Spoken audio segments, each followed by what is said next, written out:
오늘 말씀 한번 제목 따라 합시다. 꺼지지 않는 열정, 내가 여호와 앞에서 뛰놀리라. 꺼지지 않는 열정, 내가 여호와 앞에서 뛰놀리라.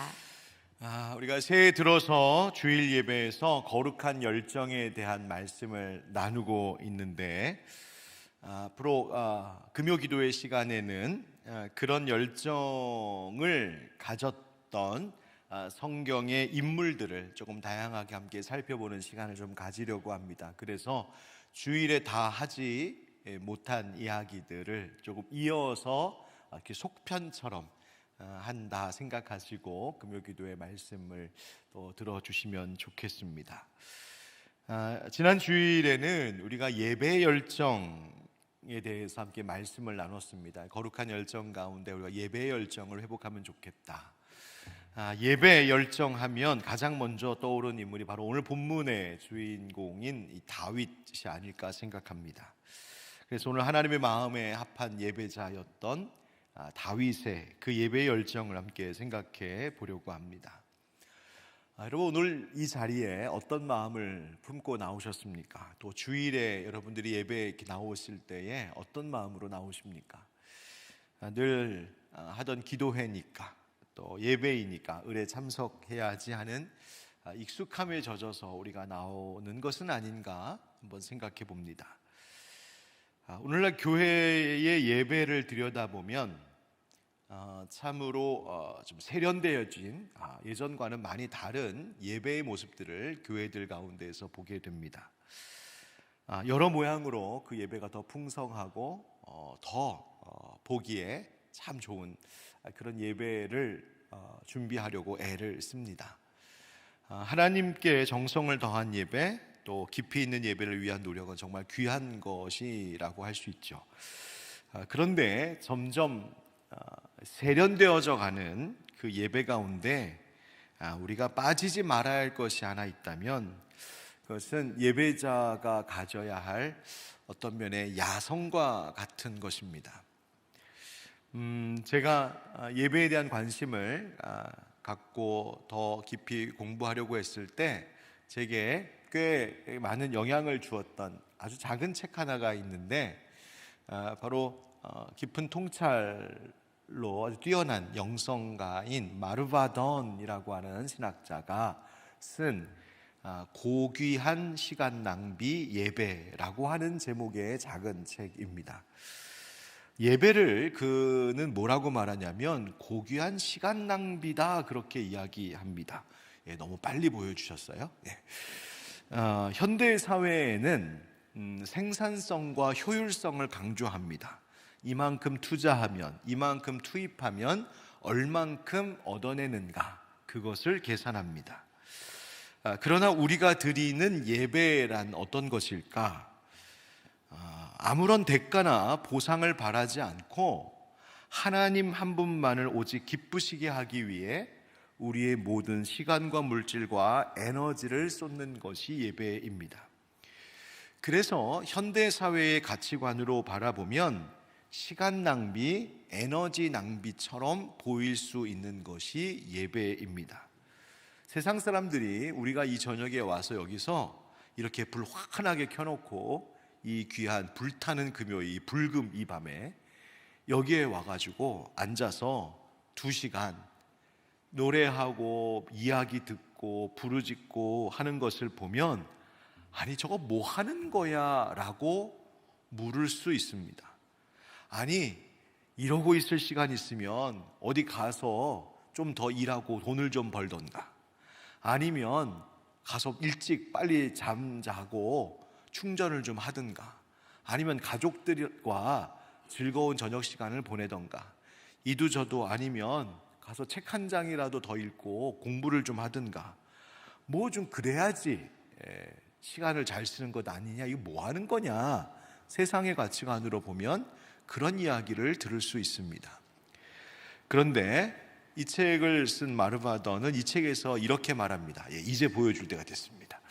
조금 길지만 제가 한번 읽어볼 테니 한번 잘 귀 기울여 들어보십시오.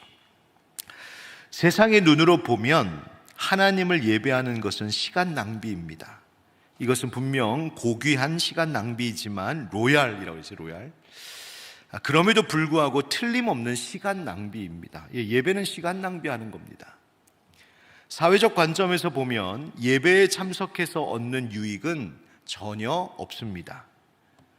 그러나 예배를 실용주의적 관점에서 이해해서는 안 됩니다. 그러니까 세상의 관점, 사회의 눈으로 보면 예배를 통해 얻는 유익은 하나도 없다는 거예요. 세상 사람들 보기에는.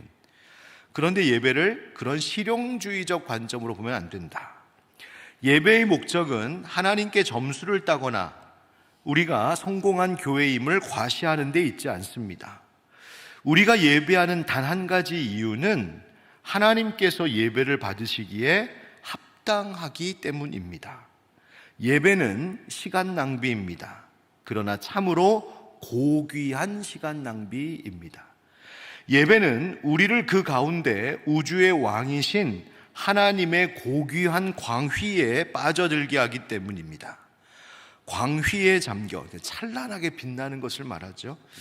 그 빛에 잠겨라는 이 말에 담긴 침례, 여기서 책에는 침례라고 되어 있는데 우리는 이제 세례의 의미 생각하면 됩니다. 침례, 물속에 푹 들어가는 것처럼 하나님의 그 깊은 찬란함과 그 빛 가운데 빠지는 것을 이야기합니다. 그 이미지가 참 좋습니다. 이것은 마치 뜨거운 여름날 산속의 사파이어빛 호수에 뛰어드는 것과 같습니다. 예배 또한 하나님의 무한한 광대하심과 숭고하심과 광채를 경험하는 사람들이 항상 느끼는 놀라움 속으로 뛰어드는 것과 같습니다. 예배가 하나님의 숭고한 속성과 행위에 우리를 잠기게 하기 때문입니다.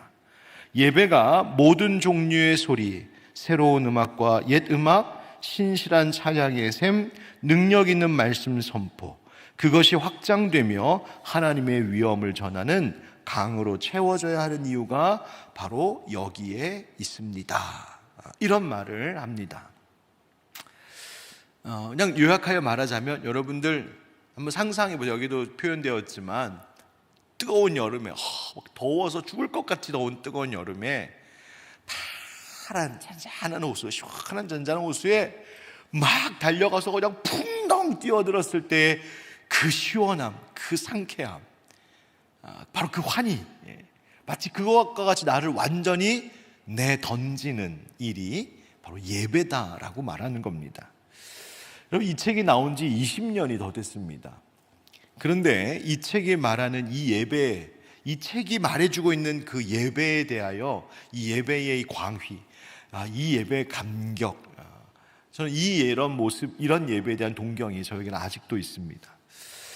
저는 이 이야기가 저의 생각을 굉장히 많이 바꾸어 놓았습니다. 그때까지는 어떤 생각이 있었냐면 저는 그때도 예배를 너무 좋아했으니까 어떻게 하면 예배가 세상을 향해 설득력을 가질 수 있을까를 많이 고민했던 것 같습니다. 현대인들에게, 요즘 젊은이들에게 익숙한 음악, 그런 분위기, 그런 문화, 또 그런 관심과 흥미를 끌 수 있는 예배 속에 어떤 재미, 감동을 줄 수 있는 어떤 예배 안에 어떤 장치들, 어떻게 하면 그런 것들을 마련할 수 있을까? 자꾸만 어떤 면에서는 그 세상이 주는 그 즐거움의 코드들을 자꾸만 쫓아가려고 하는 그런 고민이 있었던 것 같습니다. 물론 그런 세상의 현대인들과 세상 가운데 살아가고 있는 사람들과 그들을 이해하고 그들에게 다가가려고 하는 그 노력이 잘못됐다는 것은 아니지만 방향이 좀 잘못되어 있었음을 깨달았습니다. 예배는 사람들의 어떤 입맛이나 취향에 맞추는 것이 아니라 관심을 끌기 위한 목적도 아니라 예배는 철저히 하나님께 기쁨이 되는 것에 초점을 두어야 합니다. 이 마르바돈이 말하는 이 고귀한 광위에 잠기는 예배, 이걸 추구하면, 즉 우리가 하나님을 향하여 집중하고 하나님을 향하여 열정을 갖는 그 예배에 몰두하다 보면 사람들은 자연히 그 예배 가운데로 따라 들어오게 되어 있습니다.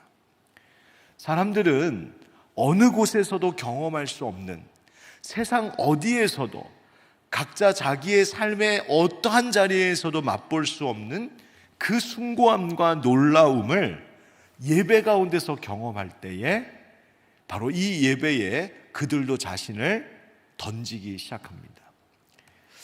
그런데 그렇게 하기 위하여서 막 애를 쓰다 보면 때로는 낭비처럼 느껴질 때가 있습니다. 왜냐하면 우리의 이 사고 체계가 자꾸만 무엇을 더 넣으면 그 이상의 무엇을 얻어야 한다는 효율과 계산의 원리에 익숙해져 있기 때문입니다. 거기에 젖어 있는 겁니다. 그래서 그 결과가 안 보이면 아유, 뭘 이렇게까지 해야 돼? 이렇게까지 할 필요가 있어? 예배 가운데 뭐 이렇게까지 해야 될 이유가 있을까? 라는 자꾸만 생각들의 회의감들이 밀려올 때가 있습니다. 그런데 이 마르바돈이 이 책에서 또 하는 이야기를 한 번 더 좀 들어보시면 좋겠습니다. 이런 얘기합니다. 우리가 하나님을 위해 자신의 삶을 헌신한다고 해서 하나님께서 우리를 조금이라도 더 사랑하시거나 우리에게 조금이라도 더 큰 축복을 베풀지는 않으실 겁니다.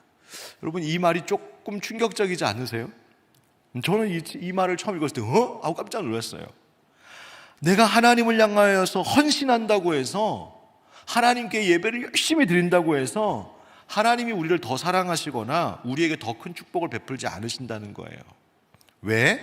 왜냐하면 그분은 이미, 여기서 중요한 말입니다. 이미 우리가 상상하거나 바랄 수 없을 만큼 우리를 무한히 사랑하시며 우리에게 많은 복을 주시기 때문입니다. 그러니까 내가 얼만큼 노력하고 얼만큼 막 하나님 앞에 잘하냐 상관없이 이미 하나님은 우리에게 당신의 전부를 주고 계시기 때문에 우리의 어떤 노력과 수고로 우리를 향한 하나님의 태도를 더하거나 바꿀 수 없다는 것입니다. 그러니 우리가 하는 이 모든 일들은 어떤 면에서 보면은 낭비처럼 보이죠. 그렇게 한다고 해서 달라질 것 없으니. 그런데 유진 피터슨이라고 하는, 여러분들 많이 들어보셨을 거예요. 유진 피터슨이라는 학자, 영성학자가 또 이런 이야기합니다. 하나님 앞에서 의미 없어 보이는 시간들을 보내고, 그러니까 세상의 관점으로 봤을 때 하나님 앞에서 의미 없어 보이는 시간을 보내고 그분과 교제를 나누는, 어쩌면 현실적으로는 매우 무익해 보이는 시간이 사실은 영적으로는 가장 풍요로운 시간이라고요. 여러분, 어린아이가 엄마 아빠 앞에서 막 재롱을 피고 엄마 아빠가 막 기뻐할 때에 여러분, 거기서 돈이 나옵니까? 성적표의 점수가 올라갑니까? 갑자기 막 아이들이 막 그러면 그 집에 집 평수가 막 늘어나나요? 아니요, 그렇지 않습니다. 그러나 그 어떤 것보다도 가장 아름답고 귀하고 소중한 시간이 자녀가 부모 앞에서 그 아름답고 예쁜 모습으로 그 부모를 기쁘게 할 때에, 부모가 그 자녀를 향하여서 넘치는 이미 부어준 사랑으로 그 아이를 품을 때에 그 모습은 수많은 돈과 넓은 집과는 비교도 할 수 없는 가장 고귀하고 아름다운 모습이 거기에서 누려지고 있는 것이죠. 마치 우리의 예배는 그와 같다는 것입니다. 그래서 예배를 고귀한 낭비, 거룩한 낭비라고 부르는 이유입니다. 여러분, 예배하면서 우리를 드리는 것보다 예배를 소비하거나 보는 것에 익숙해지면 우리는 예배의 기쁨을 잃어버리게 됩니다. 성경이 말하는 예배는 절대 그저 정적으로 그냥 관람하고 구경하는 것이 아닙니다. 내 전부를 드리는 것. 여러분, 내가 예배 가운데 나의 모든 것을 쏟아붓는다고 해서, 그래서 어떤 사람들이 혹시 비웃고 세상의 관점으로 바라보는 사람들이 아유, 저거 뭐 하는 짓이야? 라고 하는 소리가 있다 할지라도 나는 이미 하나님께 전부를 받았기 때문에 그저 그분을 기뻐하고 즐거워하고 그분 안에서 시간 낭비하듯 하는 것, 체면도 필요 없고 실용성 이런 거, 효율성, 얼만큼의 얻어지는 것이 있는가를 따지는 계산, 이 모든 질문들이 다 무의미하고 그저 하나님 앞에서 즐거워하는 것이 기쁘고 하나님께서 나를 바라보고 계심을 기뻐하는 것, 그것이 기독교 예배가 가진 본질입니다. 오늘 본문에서 등장하는 이 다윗을 보면 다윗의 인생에서 가장 행복했던 이 언약궤를 다윗성으로 가지고 들어오는 이 일인데, 이 다윗이 이스라엘 왕이면서도 채통도, 주변의 시선도, 심지어 아내인 미가의 비웃음에도 아랑곳하지 않고, 오늘 여러분 잘 아시는 것처럼 하나님 앞에서 펄쩍펄쩍 뛰면서 춤을 춥니다. 옷이 흘러내리는 줄도 모르고 빙글빙글 돌면서 환호하는 것이 바로 오늘 장면의 이야기죠. 왜 다윗이 그렇게까지 했을까? 그리고 왜 하나님은 이런 다윗을 기뻐하셔서 이 예배, 이 말씀 가운데 그를 우리에게 소개해 주고 계실까? 바로 이 예배, 다윗이 예배하는 이 모습을 통하여서 우리가 예배 가운데 그 야성, 꺼지지 않는 열정을 어떻게 가질 수 있을까 함께 좀 생각해 보려고 합니다.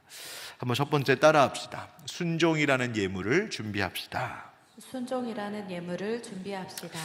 본문의 흐름을, 이야기를 여러분 아시는 분은 아시겠지만 다윗은 이미 한 번에 좀 쓰라린 실패를 맛보았을 때입니다. 바로 소위 베레스우사 사건입니다. 당시 다윗이 이 언약궤를 이제 실어 오려고 첫 번째 시도를 했을 때에 새로 만든 수레에 언약궤를 실어서 옮기려고 했는데 그 방법이 하나님이 정하신 방법이 아니었습니다. 그래서 하나님의 법을 어긴 결과로 또 그 수레로 언약궤를 옮기던 우사가 그 수레에 실린 언약궤를 손으로 만짐으로 그 자리에서 그 우사가 목숨을 잃는 일이 일어납니다. 언약궤는 수레에 싣고 가는 것이 아니라 성경에 하나님 정하신 법이 무엇이었냐면 제사장들이 어깨에 메고 가는 것이었습니다. 다윗이 이 실패를 통하여서 중요한 사실 하나 깨달았는데, 그것이 뭐냐면 내가 얼만큼 정성을 들이고 얼만큼 노력을 하는가 보다 더 중요한 것은 하나님의 방식을 얼마나 그대로 따르는가에 있구나라는 것을 깨닫게 됩니다. 이 베레스우사 사건으로 언약궤가 한동안 오벳 에돔의 집에 모셔지게 되는데, 성경에 보니까 그 일로 그 집이 가정과 소유의 큰 복을 받았다는 소문이 퍼지기 시작합니다. 그래서 다윗이 기다리다 이제는 안전하게 되었나 보다 생각을 하고 이제 다시 언약궤를 옮겨오죠. 그래서 다시 용기를 낸 다윗이 이제는 그 수레를 사용하지 않고 그것을 내버리고 제사장들이 거기에 긴 장대를 고리에 꿰어서 앞뒤에서 그 제사장들이 어깨에 그 언약궤를 메고 옮기는, 바로 하나님이 정하신 방법대로 그 일을 진행하게 됩니다. 그래서 13절 말씀에 이렇게 되어 있죠. 여호와의 궤를 맨 사람들이, 여호와의 궤를 맨 사람들이 6걸음을 가매 다윗이 소와 살찐 송아지로 제사를 드리고 라고 되어 있습니다. 여러분, 언약궤를 어깨에 메고 행진을 하게 되면 여러분 6걸음을 가고 제사를 드린다? 왠지 이해가 되지 않습니다. 왜? 지금 그거 하고 있을 시간이 어디 있어? 빨리 더 많이 걸어가야지. 가다가 지치면 혹시 모를까? 그런데 6걸음 떼고 나서 그 6걸음 뗀 그 자리에서 바로 소와 살찐 송아지로 제사를 드립니다. 여러분, 다윗이 왜 그렇게 했을까요? 이 6걸음을 걷고 제사를 드렸다는 것은 이 행렬이 본격적으로 시작되기도 전에, 즉 이 행렬의 출발에 바로 이 7번째 완전수죠. 7번째를 듣기 전에 앞으로의 모든 걸음을 하나님께서 지켜주시기를 구하는 예배로서 하나님 앞에 올려드린 것입니다. 그러니까 이 6걸음을 뛰고서 그 자리에서 하나님 앞에 제사를 드린 것의 의미는 다윗의 마음속에 이 마음이 있었던 거예요. 하나님, 우리가 이제 하나님의 언약궤를 메고 다윗 내 성으로 들어가게 되는데 이 가는 걸음걸음, 한 걸음 한 걸음, 모든 걸음이 하나님의 은혜 없이는 갈 수 없는 걸음임을 제가 압니다. 하나님, 하나님의 방법대로 철저히 순종하며 이 방법대로 갈 때마다 한 걸음 한 걸음마다 하나님께서 지켜주시고 하나님께서 함께해 주시옵소서. 그 고백을 갖고 이 일을 했다는 거예요. 여러분, 다윗이 여호와 앞에서 힘을 다하여 춤을 추며 하나님을 찬양하고 예배했습니다. 그런데 그 기쁨으로 찬양하고 예배하는 것 가운데에는 바로 하나님께 이 다윗이 하나님이 명하신 법을 그대로 따르며 하나님께서 그 발걸음을 인도해 주시기를 원하는 하나님을 향한 철저한 순종의 마음, 하나님 앞에 의탁하는 그 마음이 그 예배자의 가슴 속에 가득 채워져 있었다는 거죠. 여러분 잘 아시는 말씀 있죠? 사무엘상 15장 22절 말씀, 우리 한번 같이 읽어보겠습니다. 시작. 사무엘이 이르되 여호와께서 번제와 다른 제사를 그의 목소리를 청종하는 것을 좋아하심 같이 좋아하시겠나이까. 순종이 제사보다 낫고 듣는 것이 수양의 기름보다 나으니. 아멘. 여러분, 순종이 제사보다 낫다라고 하는 말은 제사가 필요 없다는 말일까요? 아닙니다. 제사가 하나님께서 정말 기뻐 받으실 것이 되려면 거기에는 순종이라는 제물이 준비되어 있어야 한다는 말입니다. 하나님의 말씀을 듣고 따르는 청종함이라는 것이 예물로 하나님 앞에 준비되어 있을 때에 하나님은 비로소 그 제사, 그 예배를 기뻐 받으신다는 겁니다. 하나님께서 화려한 행사보다 하나님 주신 말씀에 대한 순종을 기뻐하신다는 것이죠.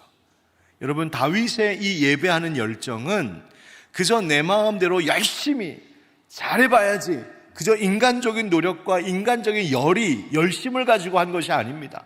내가 목소리 크게 내야지, 내가 한번 열심히 한번 해봐야지, 단순히 인간의 의지 가지고 열심히 예배드렸다는 것이 아니라 하나님의 말씀을 나의 삶의 기준으로 삼는, 하나님의 말씀을 내 한 걸음 한 걸음 내딛는 것에 기준으로 삼는 그 분명한 순종함이 그 예배를 간절하게 만들었다는 이야기입니다.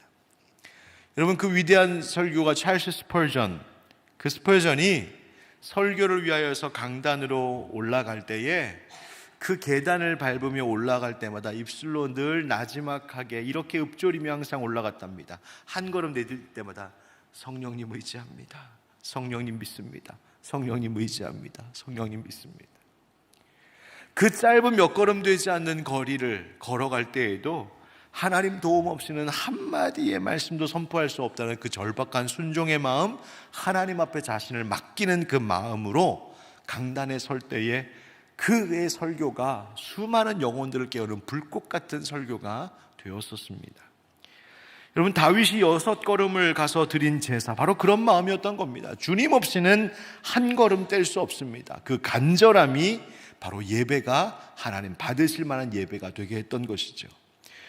여러분, 생각해 보면 예배가 어느 때보다 가장 간절하고 뜨겁게, 정말 내가 깊이 하나님과 교제하는 그 예배를 드려질 때가 언제였는가 생각해 보면, 그 예배를 드리기 이전에 지난 한 주간의 삶을 내가 어떻게 살아왔느냐에 따라 그 다음 따라오는 주일의 예배, 그 예배가 영향을 받는다는 것을 알 수 있습니다. 내가 얼마만큼 잘 살았느냐, 얼마만큼 열심히 살았느냐의 문제가 아니라 지난 한 주간 동안 얼마만큼 하나님의 뜻에 순종하며 살려고 했는가, 내가 지난 한 주 얼마만큼 한 걸음 한 걸음 하나님과 동행하며 하나님 앞에 의탁하는 삶을 살고자 했느냐, 그 모습이 오늘의 예배에 영향을 미친다는 겁니다. 물론 그 결과는 부끄러울 수 있습니다. 하나님 앞에 말씀드리기에 부끄러운 내 실패의 모습들, 넘어진 걸음들이 있을 수 있습니다. 그러나 그 한 주간 어떻게든 하나님의 뜻대로 내가 살려고 몸부림을 치다가 어떻게든 하나님께서 내게 명하신 그 삶을 위하여서 나의 모든 것을 다하면서 쏟으면서 살아왔을 때에 그 한 주간 하나님이 바라고 원하셨던 그 모습으로 살려고 했을 때에 때로는 넘어지고 쓰러지고 그렇게 믿음으로 살려다가 상처도 받고 손해도 보고 억울한 일도 당하고 눈물 나기 힘든 일들을 겪었을 때에 그것 가지고 그 상한 마음 가지고 하나님 앞에 와서 예배 드릴 때 그때 하나님이 주시는 위로와 하나님의 은혜는 미루 말로 닿을 수 없는 것을 경험하게 됩니다. 마치 그저 좀 부족하지만 비유하자면 마라톤 선수가 마라톤 그 긴 코스를 죽을 힘을 다하여서 완주하고 결승선을 딱 통과했을 때에 몇 등으로 들어왔는지는 상관없이 성적과는 상관없이 그것을 완주하고 들어왔을 때에 코치나 동료의 품에 푹 안겨서 쓰러지듯 안겼을 때 그 선수가 느끼는 마음, 그 코치가 끌어안아주는 그 마음, 수고했어, 애썼어, 잘했어. 그러면 어쩌면 우리가 드린 예배가 순종의 삶에 이어진 예배가 바로 그와 같은 마음일 것 같습니다. 수능 시험 보는 우리 자녀들이 종일토록 애써 시험을 보고 최선을 다해서 시험을 보고 탁 나왔을 때에 나와서 울면서 엄마 아는 게 하나도 없었어 부터 시작해서 엄마 어떡해 미안해 막 이러면서 그러면서 엄마 품에 아빠 품에 푹 안겼을 때에 그 엄마의 품 아빠의 품이 그 아이를 감싸주는 그 마음, 성적과 상관없이 시험 점수와 상관없이 그 자녀가 그 엄마 아빠의 품에서 얻는 그 위로와 평안, 여러분 그것이 바로 예배입니다. 여러분 내일의 예배가 정말 하나님 보시기 아름다운 예배, 하나님의 그 광휘, 그 하나님의 찬란한 기쁨과 은혜를 맛보길 원하신다면 오늘 하나님이 기뻐하시는 순종의 삶을 살아가시기를 축복합니다. 내가 오늘 순종의 삶을 산 것을 예물로, 제물로 준비하여 하나님 앞에 설 때 그 예배를 하나님이 기뻐 받아주실 줄 믿습니다. 두 번째 우리가 회복해야 될 모습 따라합시다. 기쁨이라는 예배의 본질을 회복합시다. 기쁨이라는 예배의 본질을 회복합시다. 예, 오늘 본문 14절 이하에 그 유명한 장면이 나오죠. 14절에 다윗이 여호와 앞에서 힘을 다하여 춤을 추는데 그때 다윗이 배에 에봇을 입었더라. 다윗과 온 이스라엘 족속이 즐거이 환호하며 나팔을 불고 여호와의 궤를 메어 오니라. 여호와의 궤가 다윗성으로 들어올 때에 사울의 딸 미갈이 창으로 내다보다가 다윗 왕이 여호와 앞에서 뛰놀며 춤추는 것을 보고 심중에 그를 업신여기니라. 다윗이 왕의 옷을 벗어 던지고, 오늘 성경에 보니까 왕이 입는 옷을 벗고 배 옷을 입은 채 펄쩍펄쩍 뛰었습니다. 이스라엘의 왕이었지만 그가 하나님 앞에서는 작은 자임을 고백하는 것이 바로 이 배옷을 입고 하나님 앞에서 뛰며 춤추며 예배했던 겁니다. 여러분 다윗 왕이 여호와 앞에서 뛰놀며 춤추었다는 말이 나오는데요, 여기서 이 뛰놀며 춤추다라고 하는 말의 이 히브리어가 메카르케르라고 하는 단어인데 그 단어가 의미하는 뜻이 뭐냐면 펄쩍펄쩍 뛰면서 빙글빙글 돌면서 추는 그 춤추는 모습, 계속해서 빙글빙글 돌면서 춤추는 모습을 그리는 동사가 바로 이 메카르케르라고 하는 단어입니다. 여러분 예배 드리면서 펄쩍펄쩍 뛰면서 예배 드려보셨어요? 아까 우리 찬양팀이 같이 찬양할 때에 주께 찬송해 그 다음 춤을 추면서, 그런데 2분 춤을 추면서라고 불렀는데 아무도 춤추는 사람이 없었어요. 몇 명 있었어요, 몇 명. 근데 조금 쑥스러워갖고 이러고 말았어요. 여러분 춤을 추면서라고 2분 부르는데 춤을 추질 않아요. 내가 하나님 앞에 손을 들고 찬양합니다 하는데 손을 드는 사람이 없어. 내가 큰 소리로 기뻐하며 찬송합니다 하는데 입에서는 중얼중얼 거리고 있어요. 여러분, 과연 그것이 진짜 예배며 찬양이 될까요? 다윗이 펄쩍펄쩍 뛰면서 찬양하는 모습을 보면서 미갈이 업신여겼죠. 왕이 채통 없이 저게 뭐냐고. 계집종들 앞에서 저 옷이 다 흘러내리는 것도 모른 채 저러고 있다고. 그때 다윗이 단호하게 대답했습니다. 우리 21절, 22절 한번 같이 읽어보겠습니다. 시작. 다윗이 미갈에게 이르되 이는 여호와 앞에서 한 것이니라. 그가 내 아버지와 그의 온 집을 버리시고 나를 택하사 나를 여호와의 백성 이스라엘의 주권자로 삼으셨으니 내가 여호와 앞에서 뛰놀리라. 내가 이보다 더 낮아져서 스스로 천하게 보일지라도 내가 말한 바 계집종에게는 내가 높임을 받으리라 한지라. 아멘. 여러분, 다윗에게 중요한 것은 그저 구경꾼으로 있던 미갈의 눈이 중요한 것이 아니라 자신을 지켜보고 있는 하나님의 시선, 하나님의 눈이 중요했습니다. 다윗은 사람을 의식하는 관객 위주의 예배를 드렸던 것이 아니라 오직 하나님만 위하는, 하나님만 의식하는 참된 예배를 하나님 앞에 올려드렸던 것이죠.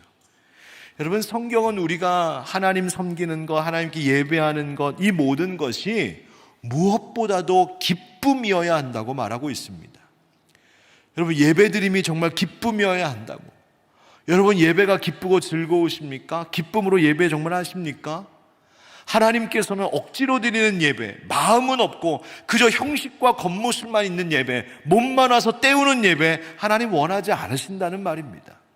아무리 화려한 음악이 있고 아름다운 장식이 있고 의식을 잘 갖춘 순서가 착착 진행된다고 해도 그 모든 예배의 순간순간마다 진정 기쁨으로 드리는 예배, 내 마음속에 예배함에 그 기쁨이 살아있지 않는다면 하나님도 기뻐하시지 않는다는 말입니다.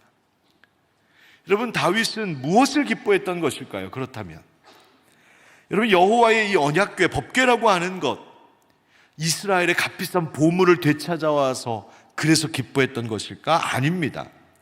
여러분, 하나님의 언약궤 안에는 뭐가 들어있었죠? 10계명이 새겨져 있는 돌판과 아론의 쌍난 지팡이와 만나가 들어있는 항아리. 즉, 이 모든 것은 뭘 말하는 거냐면 하나님과 이스라엘의 언약 관계를 상징하고 있습니다. 다시 말하면 이 하나님의 임재를 상징하고 있는 언약궤가 다시 있어야 할 자리에 돌아온다는 것은 하나님과 이스라엘의 관계가 회복되었다는 것을 의미하는 것이었어요. 다윗은 이것을 기뻐한 겁니다. 하나님, 우리 민족이 하나님과 다시 회복됩니다. 하나님, 우리 민족이 하나님의 거룩한 백성, 하나님의 선민으로 다시 섭니다. 그것을 기뻐했던 것이고 그것을 즐거워했던 것이죠. 여러분, 우리는 어떻습니까? 기쁨으로 예배하지 못할 때 혹시 있지는 않으십니까?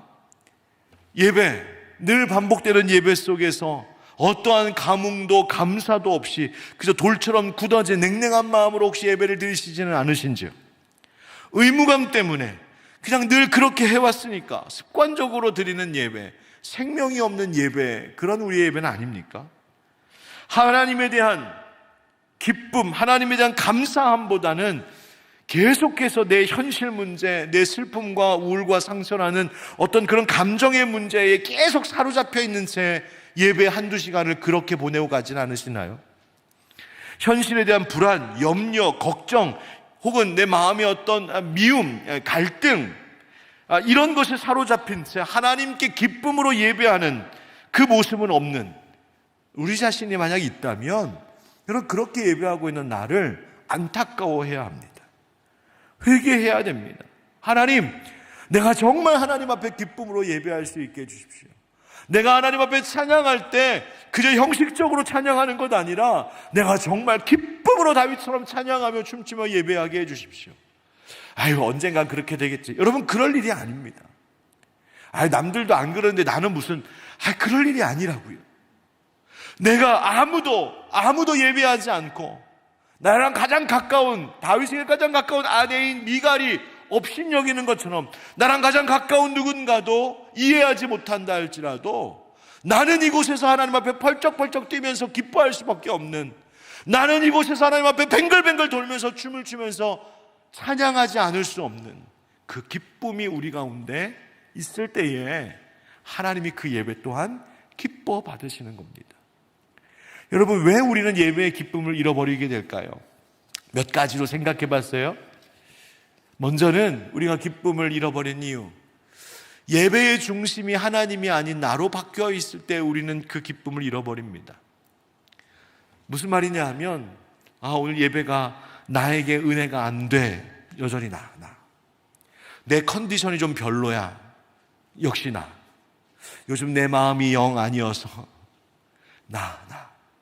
예배하는 중에도 모든 관심이 나에게 있고 모든 중심과 기준이 나에게 있는 거지. 내가 몸이 좀 안 좋아서, 내가 기분이 좀 그래서, 나에게 무슨 일이 있어서. 계속해서 우리는 예배를 드리면서도 예배의 중심을 하나님께 두지 않고 나에게 둘 때가 있어요. 여러분, 그때 우리는 자연히 기쁨을 잃어버립니다. 왜? 기쁨은 내 안에서 오는 것이 아니라 하나님이 내게 부어주시는 것이기 때문입니다. 그래서 하나님께 중심을 두어야 됩니다. 두 번째, 예배의 익숙함에 은혜가 가려져 버릴 때에 우리는 기쁨을 잃어버립니다. 십자가, 그런 말 들어도 놀라움이 사라졌습니다. 십자가 맨날 듣는 얘기, 우리 집에도 몇 개씩 있는 십자가 이러고 지나갑니다. 죄, 회개라는 말을 들을 때에 두려움도 없고 애통함도 없습니다. 구원, 구속이라는 말 들어도 감사가 생기지 않습니다. 하나님의 부르심이라는 말에도 놀라움과 감격이 없습니다. 예수님께서 나를 위해 죽으셨습니다라고 하는 설교자의 말이 내 가슴을 뛰게 하지 않는 겁니다. 왜? 너무 많이 들은 말이라서, 다 아는 이야기라서. 여러분, 십자가의 복음은 지식이나 정보가 아니라 오늘 나를 살게 하는 생명이요 복음입니다. 예수 십자가의 이야기는 그저 옛날에 내가 있었던 일, 내가 알고 있어, 역사나 동화 속에 나오는 이야기 내가 알고 있어의 지식의 문제가 아니라 오늘 내가 살 수 있는 이유고 내일을 소망 가운데 준비할 수 있는 이유, 바로 그것이 예수 십자가의 은혜인데, 과연 내 안에 그 감격이 살아있는가? 세 번째, 예배 드릴 때에 내가 하나님 앞에 드리는 것보다 얻는 것, 받는 것에 관심을 가질 때 기쁨은 사라집니다. 1번과도 좀 통하는 이야기인데요.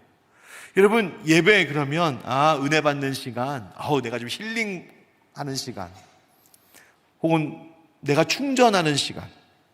여러분, 예배의 목적은 그거 아닙니다. 예배의 목적은 은혜 받는 것 아닙니다. 예배의 목적은 내가 치유받는 것 아닙니다. 예배의 목적은 내가 충전되는 것이 아닙니다. 예배의 목적은 하나님 기쁘시게 하는 겁니다. 여러분, 예배를 만약에 내가 자꾸 은혜 받는 것, 치유받는 것, 내가 받는 것, 충전되는 것, 내가 뭔가 채워지는 것으로만 생각하면 예배가 자꾸만 내가 무엇을 드려서 뭔가를 소비하는 것과 같이 됩니다. 내가 예배를 드릴 때 마치 소비자의 태도로 그 예배를 드리면, 내가 이만큼 드렸으니 내가 뭘 받아갔지? 오늘은 뭐가 나왔지? 오늘은 나한테 어떤 도움이 있었지? 거기에 모든 생각이 가 있습니다. 아니요, 예배에서 하나님이 찾는 예배자는 소비자가 아닙니다. 마치 식당을 찾은 고객이, 손님이 내가 이만큼 얼마를 들여서 얼마나 맛있는 걸 먹고 가나? 여러분, 그것이 아닙니다. 예배는 하나님과 함께 즐거워하는 것입니다. 그러니 질문을 바꿔야 됩니다. 내가 예배를 통해서 뭘 얻을까? 오늘 금요기도에 나와서 내가 뭘 얻고 갈까? 여러분, 그것이 아니라 질문을 바꾸셔야 돼요. 내가 예배로 나를 불러주신 하나님은 도대체 어떤 분이실까? 나는 하나님께 오늘 무엇을 드릴까? 나는 무엇 때문에 오늘 하나님 바라보며 기뻐하고 있을까? 나는 하나님과 오늘 무슨 이야기를 했는가? 하나님 나에게 오늘 뭐라고 말씀하시나? 거기에 모든 관심과 나의 질문이 가 있을 때 우리는 기쁨을 다시 회복할 수 있습니다. 네 번째, 예배 중에 참된 회개가 사라지면 기쁨도 사라집니다. 여러분, 탕자가 아버지의 품에 안겨서 얼마나 기뻐했겠어요? 그저 돌아왔을 때. 그런데 탕자가 아버지의 품에 안겨서 기뻐할 수 있었던 이유는 뭐냐면 그가 회심하고 돌아오는 그의 회개가 있었기 때문이에요. 여러분, 이사야가 내가 여기 있나이다 나를 보내소서 기쁨으로 하나님의 부르심에 자원하여 응답할 수 있는 이유가 무엇이었을까요? 그가 핀수치로 그의 부정한 입술이 정결케 되는 은혜를 입었기 때문이에요. 이런 기쁨은 언제 오느냐? 기쁨은 언제나 회개 뒤에 따라온다는 사실을 기억하시기 바랍니다. 네, 다섯 번째, 예배의 열정을 무시하면 기쁨을 잃어버립니다. 미갈이 다윗의 예배의 열정을 이해하지 못했어요. 하나님보다 사람들의 시선이 더 크게 들어오는 겁니다.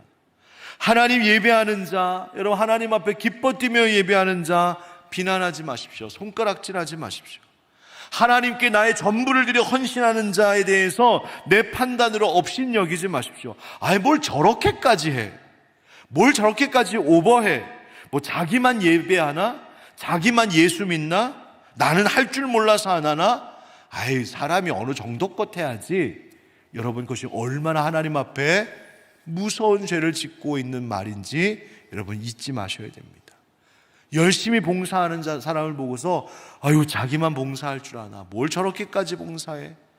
하나님 앞에 최선을 다하여서 예물을 헌금하는 분들 보면서 뭘 이렇게까지 헌금해? 뭐 저렇게까지 해야 돼? 여러분 절대로 그러지 마십시오. 하나님 앞에 예배를 드리는 것, 예물을 드리는 것, 찬양을 드리는 것, 봉사로 하나님 섬기는 것, 이 모든 드리는 자는 다윗처럼 사람 앞에서 하는 것이 아니라 여호와 하나님 앞에서 행하는 것임을 우리는 잊지 말아야 됩니다. 그것 보면서 결코 비난하지 말고 업신여기지 말고 오히려 그를 축복하고 함께 하십시오. 여러분 갈라디아서 1장 10절 말씀을 한번 같이 읽어봅시다. 시작. 이제 내가 사람들에게 좋게 하랴, 하나님께 좋게 하랴, 사람들에게 기쁨을 구하랴. 내가 지금까지 사람들의 기쁨을 구하였다면 그리스도의 종이 아니니라. 아멘. 여러분 예배에서 기뻐하는 것, 하나님 보실 때 내가 어떠한가를 바라보며 기뻐하는 거예요. 기쁨의 표현은 다양할 수 있고 자유로울 수 있습니다. 사람마다 다를 수 있습니다. 어떤 이는 정말 춤을 추면서 기뻐하기도 하고 박수 치면서 기뻐하기도 하고 찬양하는, 부르짖으며 찬양하는 모습으로 기뻐하기도 합니다. 어떤 분은 내면에 조용히 그러나 끊임없이 솟구쳐오르는 기쁨으로 하나님 앞에 예배하기도 합니다. 중요한 건 내가 예배하면서 내 속에 주님을 모시고 있는 것, 내가 주님 앞에 지금 서 있는 것에 대한 기쁨이 내 안에 있는가를 돌아보는 겁니다. 여러분 시편 68편 3절에도 의인은 기뻐하여 하나님 앞에서 뛰놀며 기뻐하고 즐거워한다 했습니다. 여러분 하나님을 기뻐한다는 것이 무엇일까?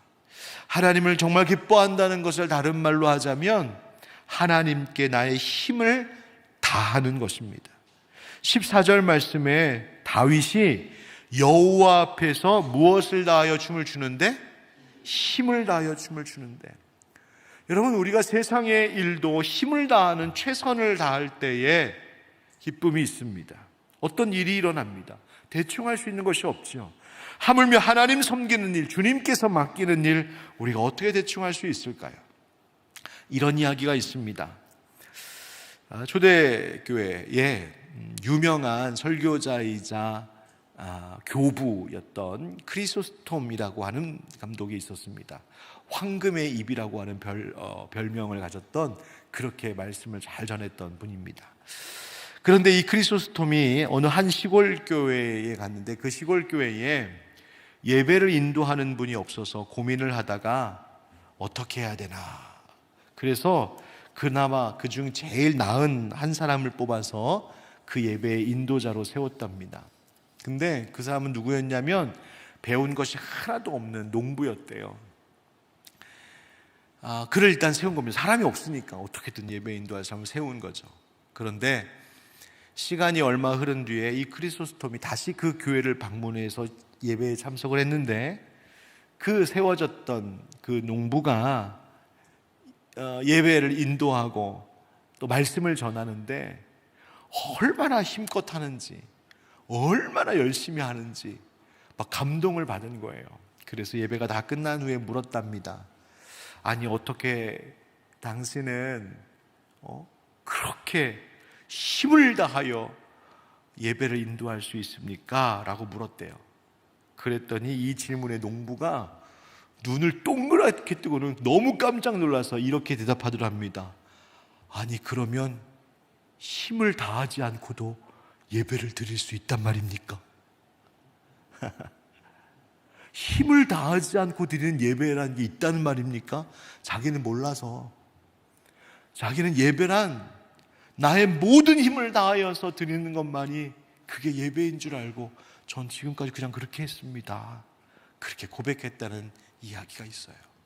여러분, 예수님 말씀하신 것처럼 네 마음을 다하고 목숨을 다하고 뜻을 다하여 주 너의 하나님을 사랑하라 하신 그 말씀대로 우리의 예배가 정말 그렇게 하나님께서 기뻐하시는 예배, 하나님 앞에 내 마음과 뜻과 정성을 다하여 나의 모든 것으로 힘차게 예배하는 그런 예배가 되기를 주의 이름으로 축복합니다. 그래서 우리가 금요기도회 때 찬양할 때에도, 기도할 때에도, 주일에 하나님 앞에 예배할 때에도 그 형식과 내용은 다양하고 다르겠지만 그 모든 예배를 통하여서 내 속에 하나님 만나는 기쁨이 가득하고 내가 하나님 앞에 서 있다는 이 사실만으로 감격하고 하나님 나 너무 좋아요. 하나님 앞에 찬양할 수 있고 예배할 수 있어서 너무 좋아요. 그 마음이 하나님 앞에 있을 때에, 그 다윗과 같은 마음으로 하나님 앞에 설 때에 하나님이 우리의 예배를 기뻐하시고